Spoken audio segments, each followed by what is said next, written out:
Hello, I am Melissa, and this is BS with S&M, or Bedtime Stories with Sean and Melissa. I will be reading the first chapter of The Professional Corpse by Sean Cox. Chapter 1. Olivia. Out there on my own. Remember, Olivia. Take a deep breath, hold it, then squeeze the trigger. Houston, my mentor and de facto father, sits on the hood of his 2007 Prius. It's an unassuming suburban blue, the kind your eyes just glide over and promptly forget. He keeps the inside neat, aside from a soccer ball and a couple of Happy Meal toys he always leaves in the back, next to the car seat base and diaper bag. The bumper likewise sports a My Child is an Honor Student bumper sticker and a magnetic breast cancer awareness ribbon. Neither of us have any small children, but the details make us look boring. And that sort of thing matters. That's why his imaginary stick figure family has a cat. I heed his advice and peer down the scope of Bonnie Prince Charlie, my L115A3 AWM sniper rifle.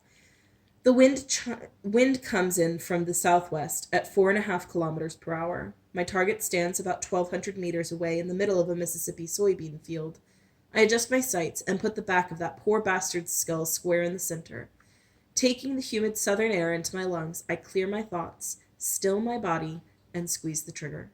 The air erupts with the rifle's booming rapport as hot lead roars from my barrel and plows home, splattering the surrounding crop with bits of bone and brain matter. The remaining half of the head slumps down, though the body does not. The scarecrow stand works just as hoped. If he hadn't been a cadaver to start with, the man would be undeniably no respawns dead now. Well, I say, beaming with pride, I don't know about you, but I would call that a successful kill. Houston squirms a little on the hood as he considers my shot. His rumpled slacks give the car perhaps the only polish it has seen in some time. When you couple his khakis with his off-the-rack short-sleeve shirt and tie combo and his rounding center, he looks about as innocuous as a man of 35 could, like Dilbert without glasses. Had I not personally seen him kill a man, several in fact, I would never believe he was perhaps the most accomplished assassin operating in the Western Hemisphere.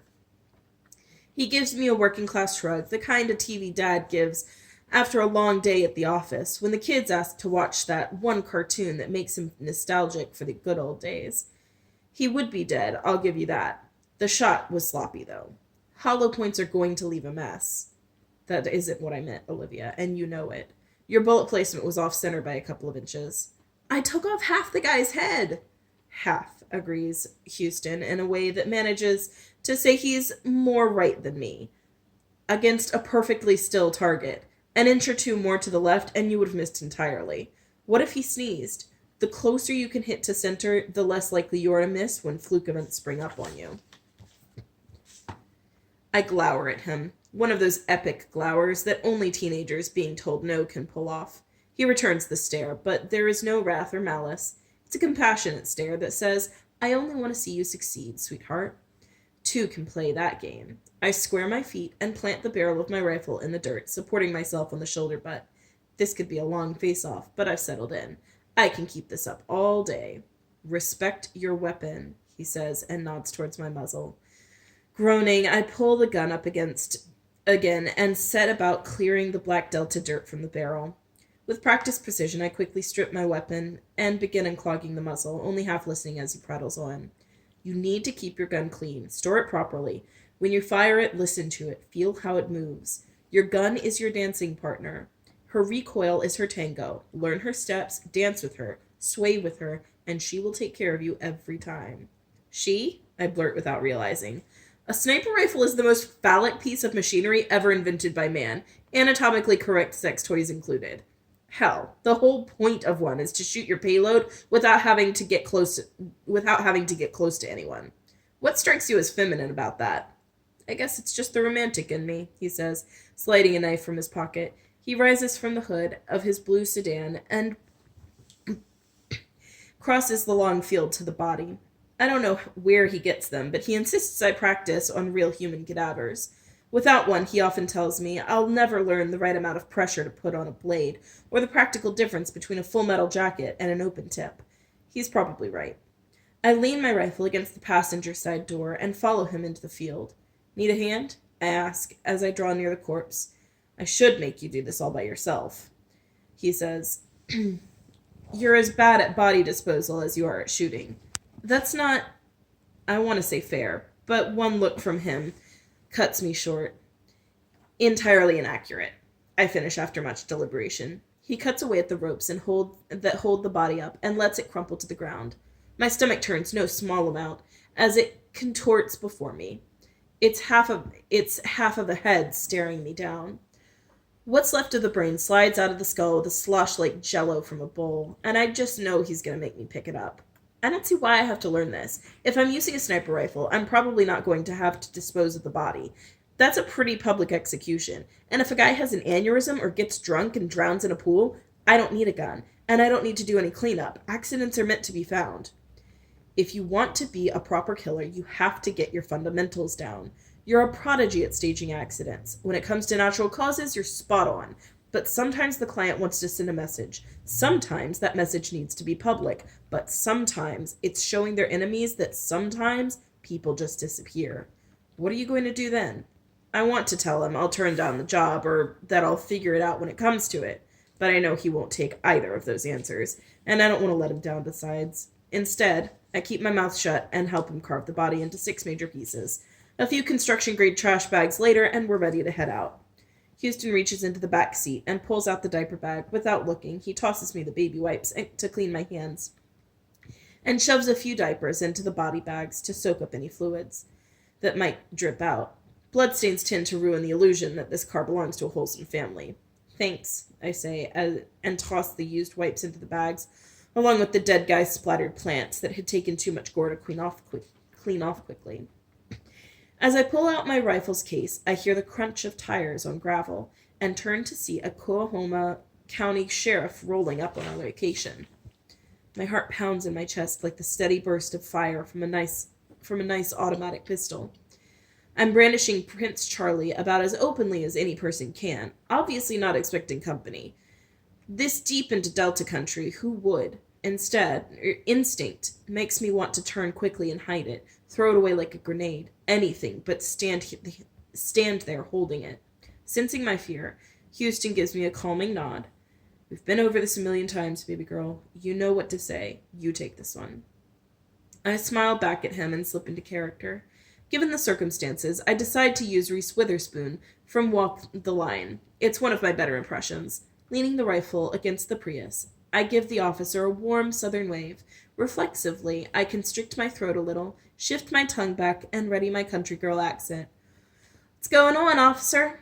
I ask in a drawl as thick and sweet as molasses. He eyes my gun, then my breasts. I'm not exactly flaunting the girls, but then that doesn't exactly matter. He seems like the kind of fellow who would never turn down an opportunity to look at a pair, no matter whose. Maybe it's the greasy black hair or his beady almond-colored eyes that drift back and forth between my face and chest. It takes more than a little of my Steeler reserve not to shudder under his unsettling leer. I think that's my line, he says as he leans over the patrol car window. I'm just driving through. Thought I heard a gunshot a couple minutes ago and just wanted to see what the action was. Houston steps up beside me, puts an arm around my shoulder, and gives it a squeeze. Then he offers his free hand to the sheriff, who politely accepts it. Just taking a day from the office to teach my daughter how to shoot her new toy, Houston says in his own warm, affected twang, as rich as the black soil.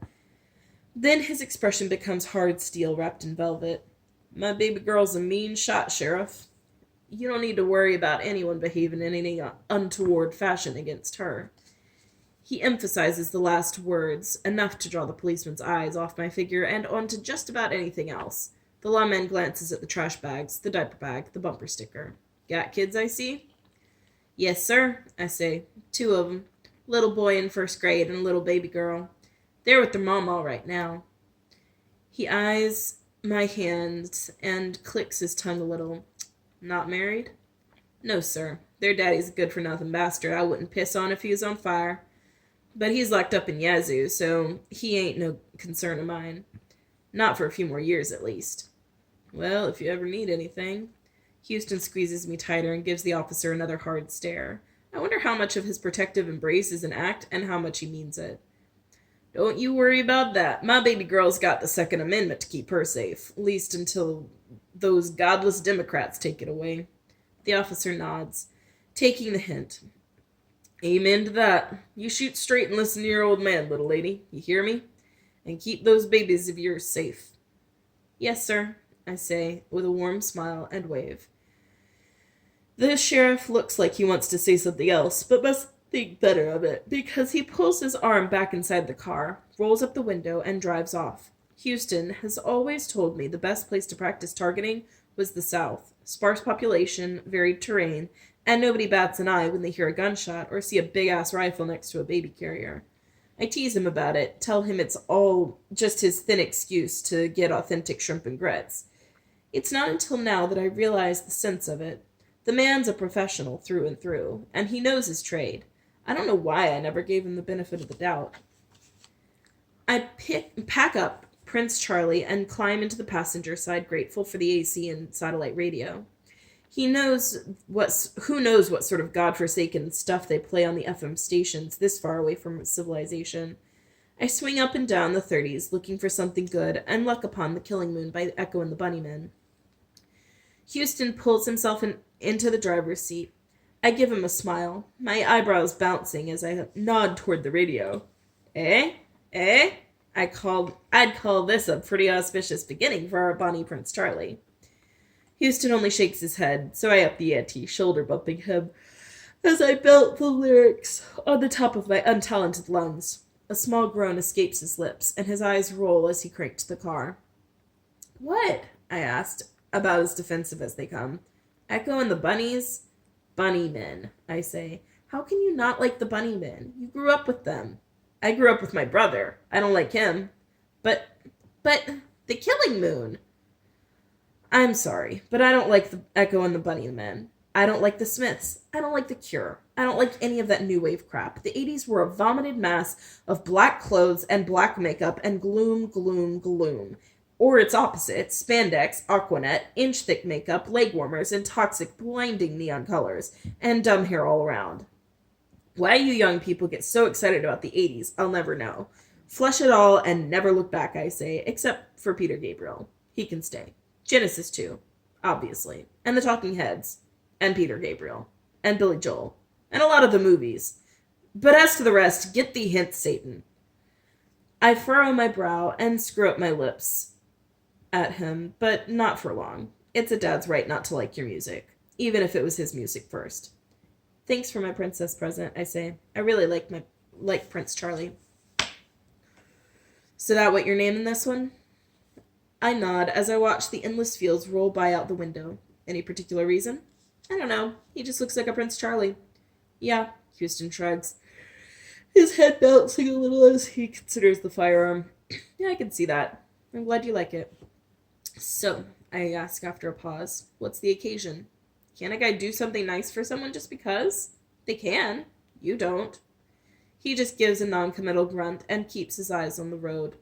Since I was a kid, Houston's been giving me princess presents. Guns in pretty pink dress boxes. Poison in jewelry cases. Usually I get them for my birthday or Christmas. I'd come downstairs and see the box waiting for me with the note, "For my little princess." No names, just that tag and something that killed or helped kill. Recently, he'd begun giving me presents out of the blue. Then he teaches me all about it. Maybe takes me out to practice using it. He's always done that, but lately afterward he's taken to having me help plan a job using that particular item, explaining how what I've learned could help kill this diplomat or that mobster. He hasn't said a thing about a job yet, and it's beginning to make me nervous. The next half hour, during which he listens to my new wave music without saying one cross word about it, downright terrifies me. It isn't until we drop the body off at an animal crematorium, whose owner owes him a professional sort of favor, that he drops the hint. Or rather, that he drops the plain manila envelope. "What's this?" I ask. "Job," he says, stuffing a gas station churro into his mouth as he speaks. I take the envelope and turn it gently over in my hands. He never really speaks at this point.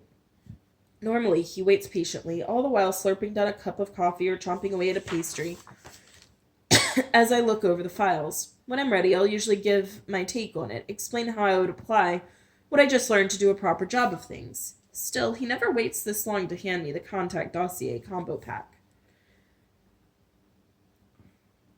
My veins pump solid polar ice. Is it someone I know? Is it me? Is that why he's been so hesitant to talk?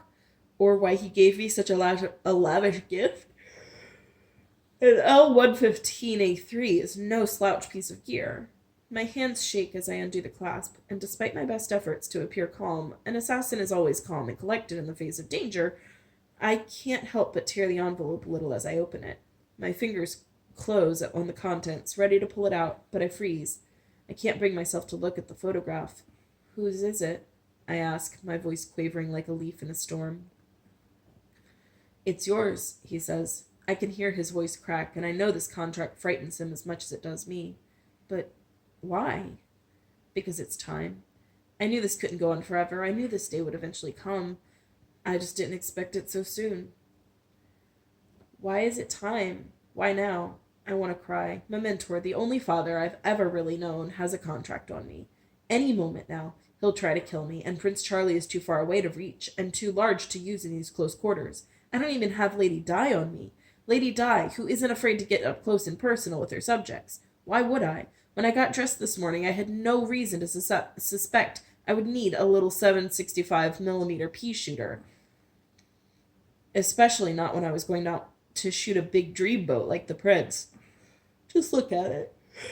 Is all he says, barely getting the words out. You'll understand when you read it. I oblige him and slide the contract from the envelope, bracing myself to see a black and white shot of me through a telephoto lens. Instead, I see a press photo of a balding man in his 60s waving to a crowd. I'm not nearly as photogenic as I thought.